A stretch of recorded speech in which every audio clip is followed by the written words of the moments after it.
Hey fans, I'm Dustin Davis, and I'll update you on everything happening in Miami.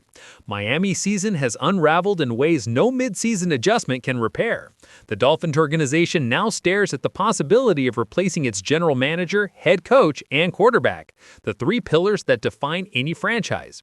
Grier has already been shown the door, but the remaining questions about who leads from the sideline and who takes the snaps may prove even harder to answer. Internal friction has exposed cracks too deep for quick fixes, and the front office must now decide whether to commit to its current roster anchors or tear down and start over. How Miami navigates these decisions will determine whether the franchise climbs back to relevance or remains stuck in mediocrity. The path forward isn't clear, and the options available this offseason offer no easy answers. Let's check out all the news. Before we dive in, I have a quick request. If you find value in our content, please give us a like. It's a small gesture, but it really helps. Thanks for being awesome. Not every losing team faces the same depth of crisis. Some clubs endure a poor season and bounce back with smart draft selections or schematic adjustments. What Miami confronts goes deeper. The combination of an unstable front office, a head coach on the brink, and a quarterback who fails to inspire confidence suggests this isn't a problem that marginal tweaks will solve. The organization needs a complete overhaul. Mike McDaniel's tenure as head coach appears destined to end unless the team mounts an improbable late-season rally.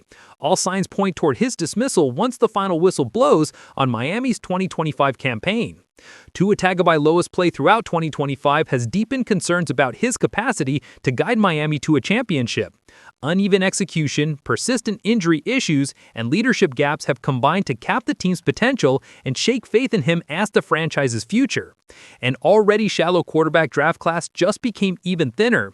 According to draft analyst Todd McShay on The McShay Show, Oregon quarterback Dante Moore will return to school rather than declare. "Book it," McShay stated. He's going to be back at Oregon next year. They have the resources, the parent, the agent, the coaches are all in lockstep on this thing. Dante Moore is going to be an Oregon Duck next year and be paid handsomely to be that. Moore's decision to stay at Oregon strips away a top-tier prospect from an already weak class. Arch Manning's stock has cooled considerably, and LSU's Gazette Nussmeier, playing for a 5-4 team, and now without head coach Brian Kelly following his recent firing, has watched his first-round buzz evaporate. Tua's contract presents a massive obstacle to any potential trade. His 4-year, $212 million extension signed in July 2024 guarantees him $54 million in 2026, not including possible roster bonuses and performance incentives. Committing that kind of money to a player with extensive injury concerns and inconsistent leadership makes him nearly impossible to move without Miami absorbing devastating cap penalties and losing valuable assets. What team would willingly trade draft picks and sacrifice salary cap flexibility for an injury-prone quarterback demanding elite-level compensation while delivering middling results? Even franchises notorious for questionable decision-making, the Jets and Browns come to mind, seem unlikely to shoulder that burden. Dolphins fans should prepare for Tua to remain their starting quarterback for the next several seasons. This situation also damages Miami's appeal to top coaching candidates. Elite coaches evaluating the job will factor in the downside of inheriting an expensive, injury-prone quarterback locked into a long-term deal. The Tua problem could significantly limit the pool of qualified candidates willing to accept the position. Beyond the quarterback mess, another critical decision looms on the horizon for Miami's front office. Miami faces a critical financial decision that will shape its offensive identity moving forward. Devon Achane's rookie contract extends through 2026, but his performance has positioned him to demand substantial compensation as early as next offseason. With the front office and coaching staff in flux, the decision to invest heavily in Achane falls to the incoming general manager. That choice depends on cap space projections, roster priorities, and whether Miami prefers to lock him up early or use mechanisms like the franchise tag to maintain negotiating leverage. What follows is an evaluation of his value and a realistic contract projection. Achane's rookie deal carries a projected cap hit of roughly $1.7 million in 2026, according to Over the Cap, a bargain that won't survive much longer. Since his contract expires after 2026, an extension likely comes next offseason. Miami could deploy the franchise tag in 2027 to buy additional negotiating time, but locking him up sooner makes strategic sense. Before projecting contract terms, it's essential to place Achane within the league's running back hierarchy. The elite tier typically includes Jonathan Taylor, Derrick Henry, Christian McCaffrey, Saquon Barkley, and Bijan Robinson. Achane hasn't accumulated that level of resume yet, but he clearly belongs in the tier directly below. That second group featuring Jahmyr Gibbs, Josh Jacobs, James Cook, Alvin Kamara, Kyren Williams, Aaron Jones, and James Conner represents established high-level producers. Achane competes and often surpasses those players statistically. He ranks 4th in rushing yards, tied for 2nd in yards per carry, and tied for 11th in touchdowns. Additionally, he's caught 49 passes for 325 yards, placing 2nd among running backs in receptions and 3rd in receiving yards. At 24 years old, Achane stands as a top 10 running back today with genuine upside to ascend even further as he matures. Running backs rarely command market-resetting contracts. Few earn annual salaries exceeding $20 million, Bijan Robinson and Saquon Barkley being notable exceptions. A relevant recent comparison is James Cook's 4-year, $46 million extension with $30 million guaranteed, an $11.5 million annual value structured to favor the team with limited guaranteed money. Achane will push for more guaranteed compensation and a higher annual average than Cook received. A 4-year structure makes sense for both parties, providing Miami with extended control while offering Achane financial security. While elite tier averages like Jonathan Taylor's approximately $14 million seem unrealistic, a fair target for Achane falls in the $12.0 to $12.5 million annual range. Accounting for anticipated salary cap increases, that range translates to approximately $48.8 million to $50.8 million over 4 years with substantial guaranteed money. This places Achane ahead of Cook in annual value but below Taylor, slotting him alongside backs like Alvin Kamara and Josh Jacobs. The running back franchise tag sits at approximately $13.6 million, relatively modest compared to other positions, giving teams significant leverage if negotiations stall. With sweeping changes expected in Miami this offseason, the new general manager faces a pivotal choice: invest now to secure a rising star, or apply the tag to preserve roster flexibility and cap space. Meanwhile, trade speculation has emerged involving a former #1 overall pick who could shake up the entire roster. A single upset victory can mask fundamental flaws. That's a trap Miami risks falling into after its surprising 30-13 win over Buffalo. Despite that result, the team sits at 3-10 and remains near the league's basement. And up to this point in the video, the score is tied at 16-13 with the Commanders. Brief flashes of competence haven't eliminated structural issues that demand an offseason overhaul. With general manager Chris Grier already removed this season, additional changes to Miami's front office and coaching staff appear inevitable.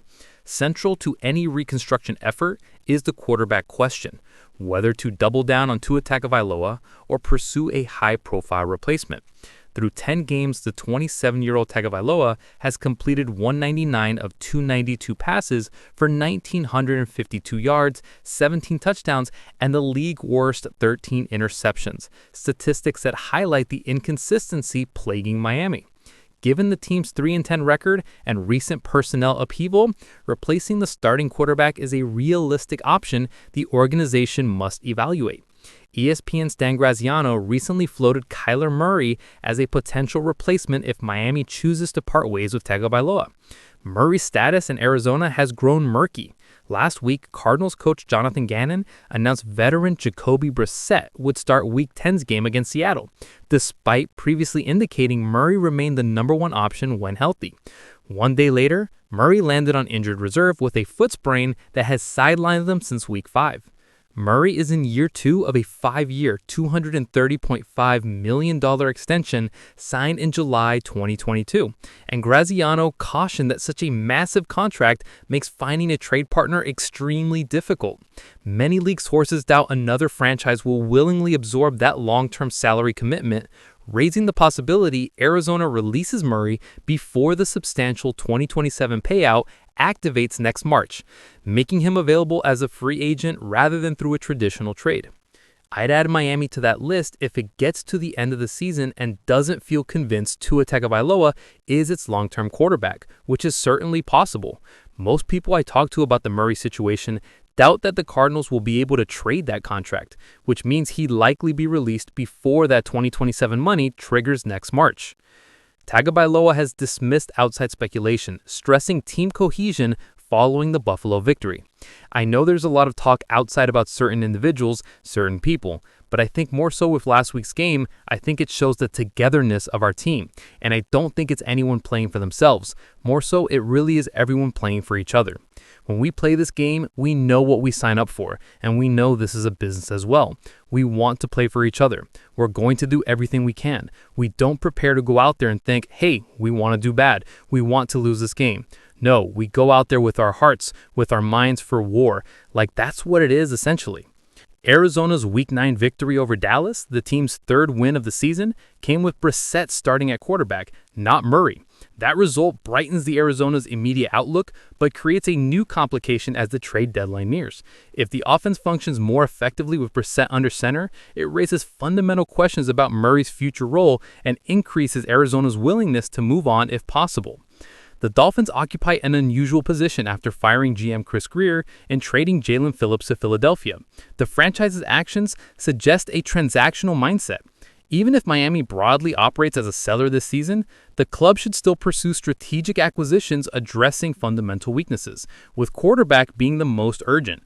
Kyler Murray represents an appealing fit in theory. His dual-threat skill set aligns far better with Mike McDaniel's defensive system than the pocket-only profiles that have struggled within it. Murray's mobility could resurrect play designs requiring a running threat from the quarterback position while creating opportunities for Miami's skill players.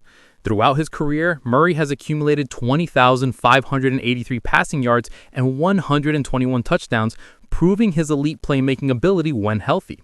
If the Cardinals opt to release him rather than carry his contract, Miami could present an attractive destination, a talented supporting cast, an offensive scheme built for a mobile quarterback, and a high-profile platform for Murray to prove Arizona's struggles weren't entirely his fault. Acquiring Murray, whether through trade or signing, carries real risk. The financial commitment is enormous, and his injury history is legitimate, but it would represent a decisive move signaling Miami's intent to resolve its most critical roster question.